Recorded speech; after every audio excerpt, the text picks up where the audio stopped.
ماں باپ کی لاڈلی بیٹی جو منہ میں سونے کا چمچ لے کر پیدا ہوئی، مگر شادی کے بعد اس پر آزمائشوں کا ایسا سخت دور شروع ہوا کہ جو بھی سنتا وہ دنگ رہ جاتا۔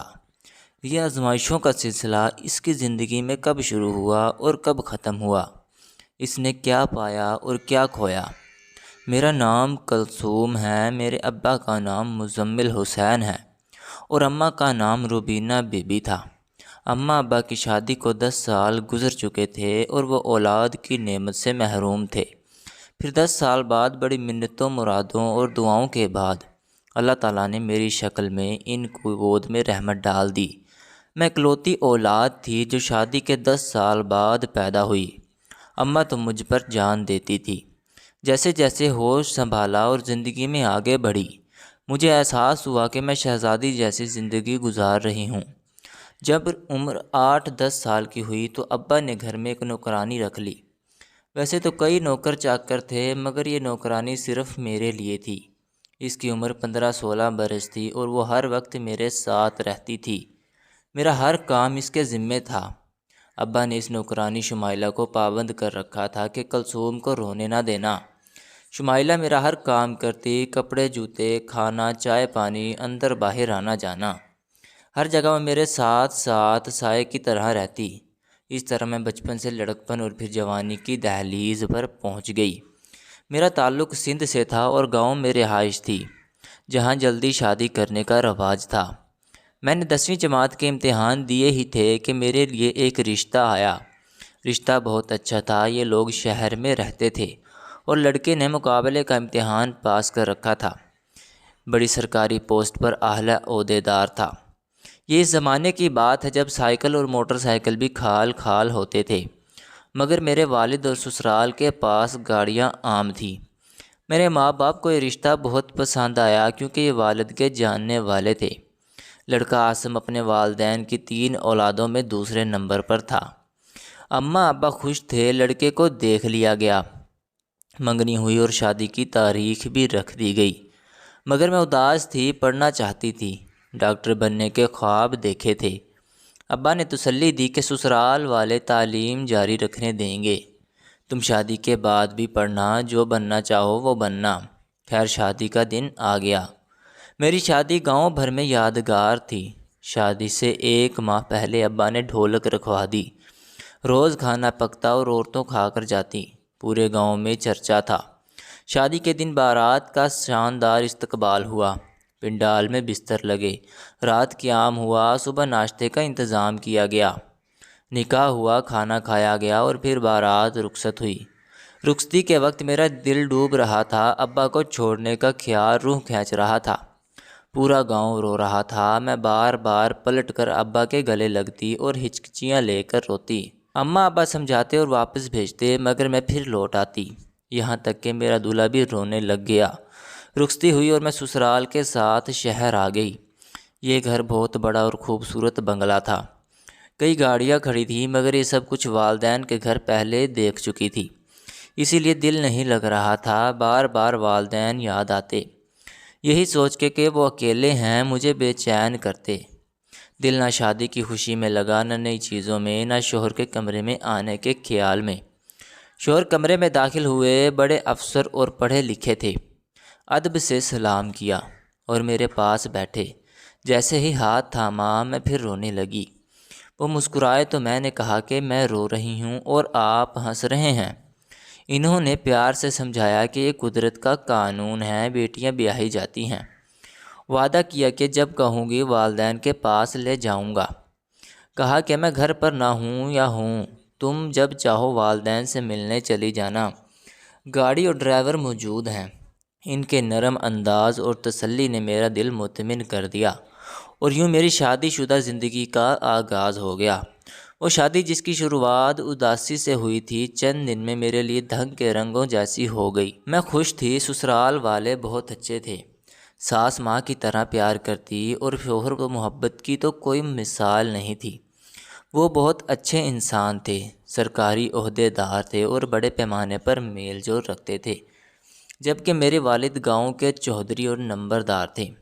شہر آتی تو یہاں دعوتوں کا کہ ایک نہ ختم ہونے والا سلسلہ شروع ہو جاتا۔ گاؤں جاتی تو وہاں ہر کوئی مجھے دعوت پر بلانا چاہتا تھا۔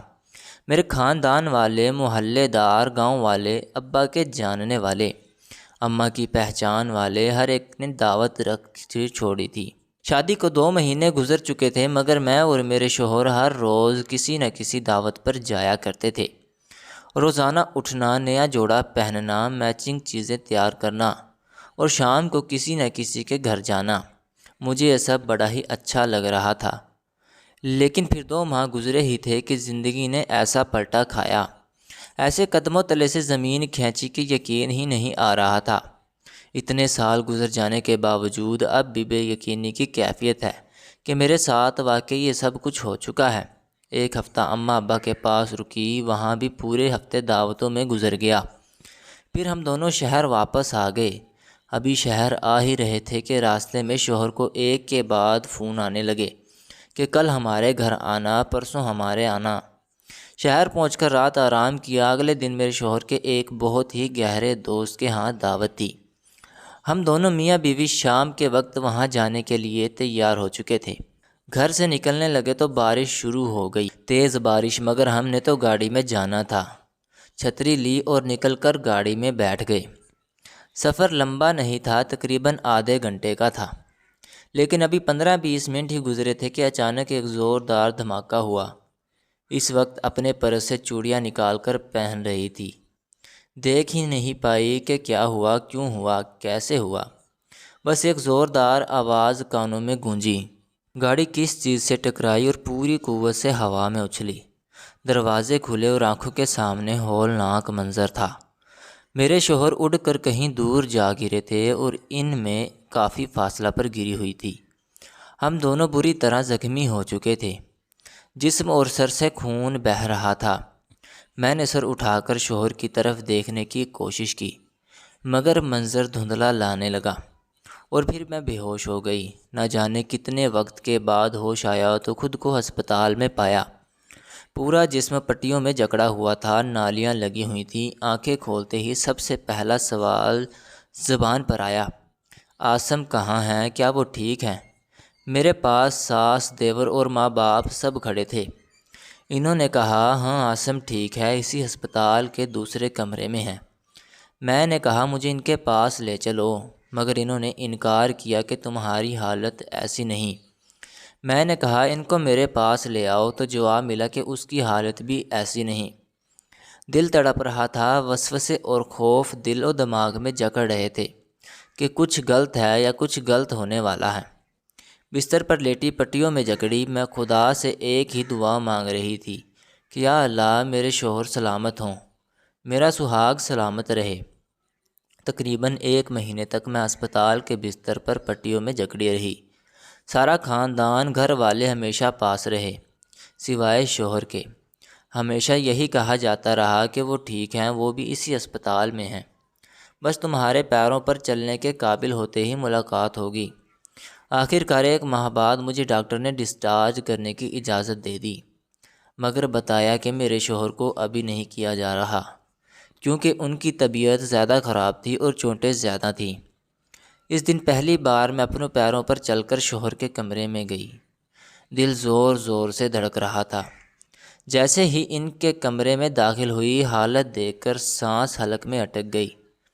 وہ بھی پٹیوں، پلاسٹر اور نالیوں میں جکڑے ہوئے تھے، مگر سب سے بڑا صدمہ ڈاکٹر نے بتایا کہ ان کی ریڑھ کی ہڈی بری طرح ڈیمیج ہو چکی ہے، جس کی وجہ سے نچلا دھڑ مفلوج ہو گیا ہے، اور صرف یہی نہیں، ان کے بازو اور ہاتھ بھی حرکت کرنا چھوڑ چکے ہیں۔ یہ خبر سب گھر والے جانتے تھے، مگر مجھے اس حادثے کے 1 ماہ بعد آج پتہ چل رہی تھی، اور یہ خبر میرے لیے کسی قیامت سے کم نہیں تھی۔ دل دکھ سے بھرا ہوا تھا، آزمائش بہت بڑی تھی اور حوصلہ بہت چھوٹا سا تھا۔ چڑیا جتنا، مگر ماں باپ، گھر والے، سسرال والے سب ساتھ تھے، تسلیاں دے رہے تھے، ہمت بڑھا رہے تھے۔ میرے شوہر جیسا کہ بتایا سرکاری عہدیدار تھے، بڑی پوسٹ پر کام کر رہے تھے۔ سرکار نے علاج کا پورا خرچہ اٹھایا اور 1 مہینے بعد انہیں انگلینڈ جانے کا مشورہ دیا گیا۔ گورنمنٹ نے ان کے انگلینڈ سے علاج کی پوری ذمہ داری اٹھا رکھی تھی۔ انگلینڈ صرف ایک شخص جا سکتا تھا کیونکہ اس کا خرچ بھی گورنمنٹ ہی اٹھانے والی تھی، لہٰذا چھوٹے بھائی نے ساتھ جانے کا فیصلہ کیا۔ عاصم کے چھوٹے بھائی کی اس کے ساتھ بہت زیادہ اٹیچمنٹ تھی۔ دونوں بھائی یکجان دو قلب تھے۔ بالآخر دھڑکتے دل کے ساتھ بہت سی دعاؤں کے ساتھ میں نے اپنے شوہر کو اپنے دیور کے ساتھ انگلینڈ روانہ کر دیا کہ وقت کی بات ہے جب یہ موبائل فونز اور ریڈیوز کالز کی سہولت میسر نہیں تھی۔ ہاں، دوسرے فون سے بات ہو جایا کرتی تھی۔ تقریباً 1.5 سال تک میرے شوہر انگلینڈ میں رہے۔ اسی دوران اللہ تعالیٰ نے مجھے ایک بیٹی سے نوازا۔ اس 1.5 سال میں میرے شوہر ذہنی طور پر جسمانی طور پر پہلے سے بہتر ہو چکے تھے۔ ڈاکٹروں نے انہیں ذہنی طور پر اس بیماری سے لڑنے کے لیے، اس معذوری سے لڑنے کے لیے تیار کیا تھا۔ ان کی حالت میں زیادہ بہتری نہیں آئی تھی، مگر اس عرصے میں وہاں کے ڈاکٹرز نے انہیں بہت سے ایسے مریضوں سے ملوایا جو ان سے بھی بری حالت میں تھے۔ اس طرح ان کا حوصلہ بڑھا۔ ڈاکٹر نے اس کو حالت میں بھی اپنے کام خود کرنے سکھائے۔ ان کے ہاتھوں کی حرکت پہلے سے بہتر ہو چکی تھی۔ ڈاکٹر نے انہیں لکھنا سکھایا۔ 1.5 سال بعد میرے شوہر واپس آ چکے تھے۔ وہ ابھی بستر پر تھے، لیکن بہت مہنگی اور الیکٹرک ویل چیئر خرید لی گئی تھی۔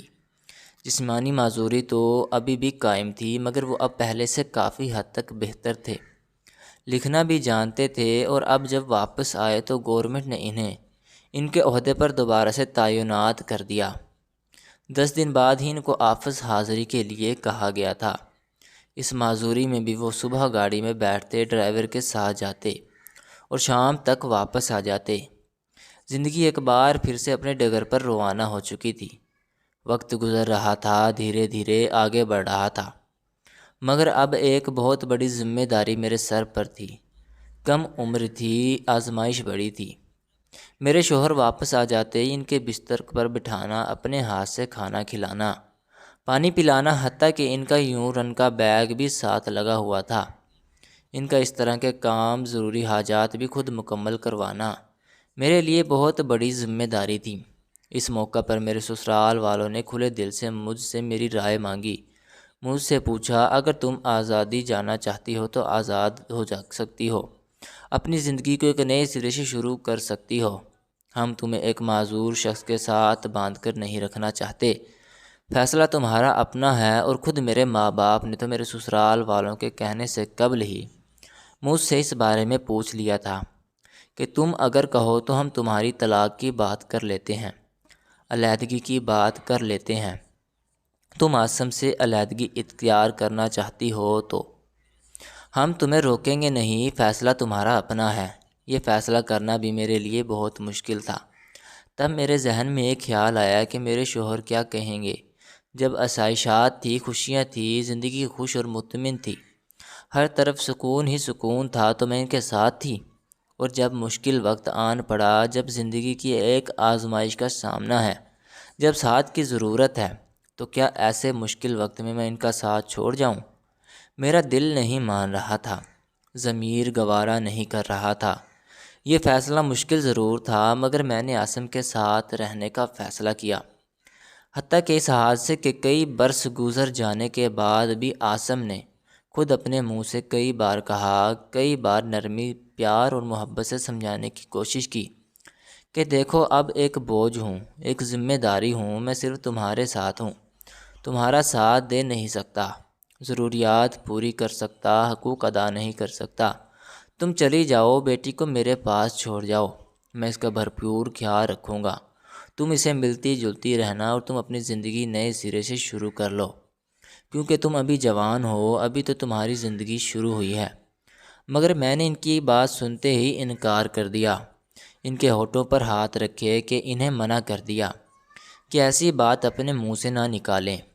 اور اس کے بعد بھی کئی بار عاصم نے مجھ سے اس بات کا اظہار کیا کہ تم جا سکتی ہو، چلی جاؤ۔ کئی بار جھگڑا کر لیتے، منہ بنا لیتے، کئی دن تک ناراض رہتے، بات نہ کرتے، صرف اسی وجہ سے کہ میں انہیں چھوڑ دوں، اپنے گھر چلی جاؤں، علیحدگی اختیار کر لوں۔ مگر میں ٹھان چکی تھی، فیصلہ کر چکی تھی، اور یہ فیصلہ اٹل تھا۔ زندگی اسی طرح سے جاری و ساری رہی، وقت گزرتا رہا، میری بیٹی اپنی عمر کی منزلیں طے کرتی رہی اور پھر جب خود میری بیٹی نے 12ویں جماعت کے امتحان دیے، اس وقت میرے شوہر اللہ کو پیارے ہو گئے، وہ ہمارا ساتھ چھوڑ گئے۔ تب تک اپنے آخری دن تک تو انہوں نے اپنی دفتری ذمہ داری نبھائی تھی۔ اس تمام عرصے میں میرے سسرال والوں نے، دیور نے، ساس سسر نے، ہر فرد نے میرا ایک سے بڑھ کر ایک ساتھ دیا۔ کسی نے کبھی مجھے تنہا محسوس نہیں ہونے دیا۔ پورا خاندان ہر وقت میرے ساتھ رہتا، ذرا سی ضرورت پیش آتی تو سب دوڑے چلے جاتے تھے۔